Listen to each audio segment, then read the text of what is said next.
Welcome back to my channel. Today, Ari and I are going to talk about the books I read in the month of August. The month of August was one of the months where I put a lot of books on my TBR. And when I mean a lot, I mean a lot. But I end up reading like 5 of those books and then going rogue and reading all the books I wanted, but not from my TBR. So at the end of the day, I read 10 books in August. I have all my opinions on the books written here, so if you see me looking this way or whatever, it's because I have my notebook here and it is necessary for this video because I can't remember anything. I feel like Dory every time I have to record one of my wrap-ups. First of all, this month I literally started reading books that were not from my TBR from the first second. So first I read a series of 4 books. Those 4 books are Price, Ace on Me, Give Me More, and Mercy. And overall, I give this series 3 stars, mostly because it was a fun time overall. Even though I did not think much about them later, or I did not really think about them at all, I just wasn't feeling my best. I have a throat infection. I couldn't really read anything more complicated. Honestly, I tried to start with The Tempest by William Shakespeare, but at that time my head was pounding. I have high fever, but my hobby is reading, so I decided to read some easy, and that's what came out of TikTok. I was this close to DNFing the last book, which came out this month. I don't know why it was, but I did not like that book. These books are about a group of friends who own a sex club, kind of a kinky sex club, and in all the covers you get the image of one of the friend group. But in the last book, since the one of the friend group who was left was a girl, instead of putting her in a kind of sexy way, well, like you could have done that without showing anything, but instead of doing that, they put her love interest, and I was pissed about that, honestly. Then I read Throttled by Lauren Asher, and I was so happy reading it, all the F1 references and all that, and I was so proud of myself because as I said in my TBR video, I am not kind of a fan of the Formula 1, but I'm a bit into it, so getting some things and all that was an experience. I gave this book 3.5 stars, maybe because people put this book as if it's such a good book that you are expecting something that it's not the book. Maybe if I had gone in without expectations, maybe this book would have been a 4-star book, but it was not. So now, talking about the books, I really need like someone to explain me if something can be too Spanish and not Spanish at all at the same time. If you don't know, the main character of this book is Maya La Torre, and in theory she's Spanish. She's from Asturias, but she lives in Barcelona with her brother or with her family, I don't remember. They were referencing Spain because it's her origin and all that,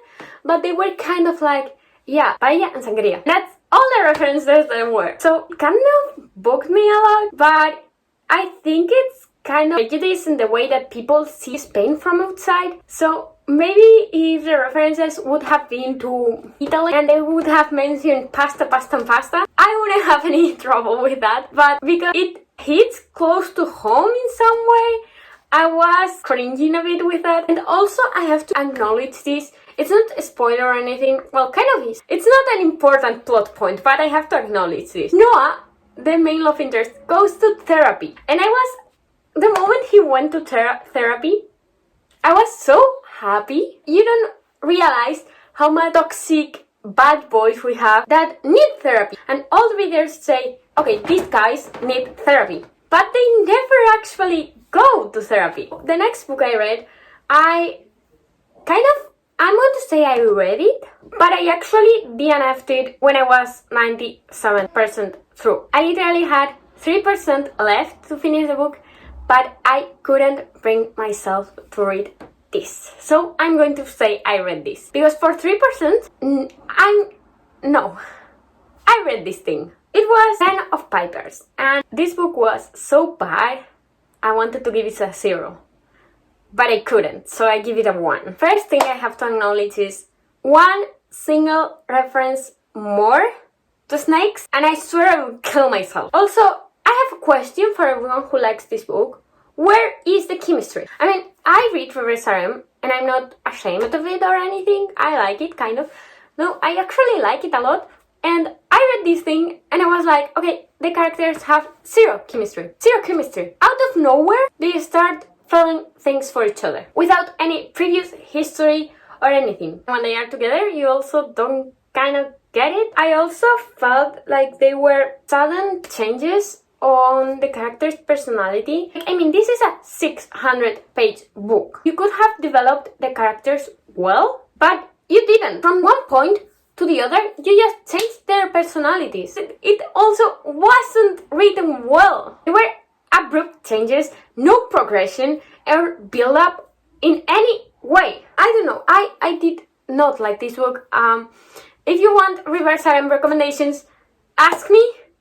But please, don't read this book just because TikTok tell you it's a good reverse aram book or whatever, because it's not. The next thing I read was Dr Ordeal by Nisa Sharma, and I gave this book 3 stars. 3 stars because it was fun, but not memorable. Did I like it? Yes, I have a great time reading it, but am I going to reread it anytime? No. Am I going to remember anything about it? Probably not in a week. This book had kind of a stupid premise. It was kind of weird. Honestly, if I was her, I would have disowned my family the first chapter and went on with my life. But I'm not from an Indian immigrant family, so I can't really tell what happened. Like, if that's okay?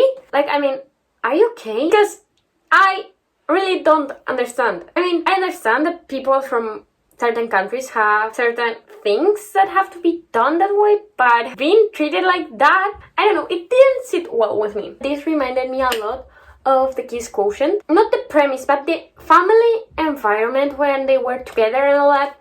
It was kind of gave off the same vibes. Then I read Juniper Hill. I gave this book also 3 stars, but it's for everything. This book has the same vibes of fun book, not memorable, that Dating Dr Ordeal has, but in a sense of, instead of having these rom-com vibes, you have this mystery that you have to solve of what happened, and it's, at the end of the day, it's just a normal love story book, whatever. So I have to admit that I like the first one better, because the first one was Indigo Rich, and it had a mystery, and it had something to get you hooked.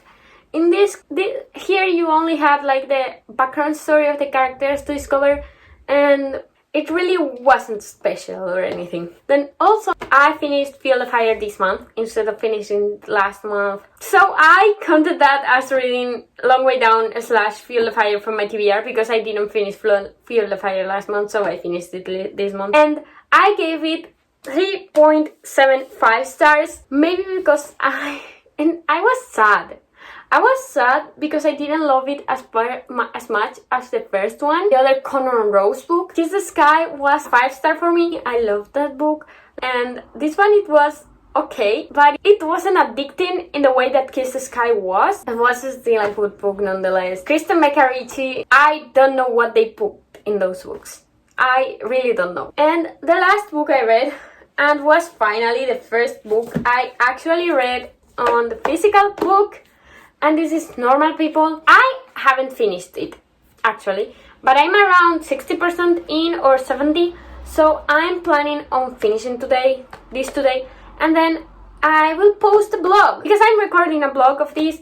This is kind of another sad book, or like a sad girl book, and since it was a sad book, I decided to record another part of me versus that sad book, a video I did back in March, I think, where I read the Song of Achilles, and the objective of that video was making me cry. At the end of the day, the Song of Achilles did not make me cry, but this is another chance to make me cry, so let's see if I cry. So if you really want more information about it, you could go watch my blog when I post it. And the opinion I have right now about this book is I can't give it a rating yet, because I love the writing style, I love the pacing, I really love how the story flows. That's something that I do like, but at the same time I feel like what Sally Rooney tried is to get every problem that society has in these two characters. So she's dumping all the problems in them, in the sense of they are Marianne and Connell, and they are two high school students, and then they grow up, and so they go through a lot of things, right? You get problems such as abuse, misogyny, classism, and more and more and more, and they are all in these two characters. I don't know if I understand why she did that completely, but I would have preferred to have a friend group and that found family sense, and in that way have the critics divided up, but I'm liking it. So when I finish it, I will talk about it in the video. I hope you liked this video. Thank you for watching. Subscribe to my channel if you haven't, so that my friends will let me buy more books, and I hope to see you soon. Bye!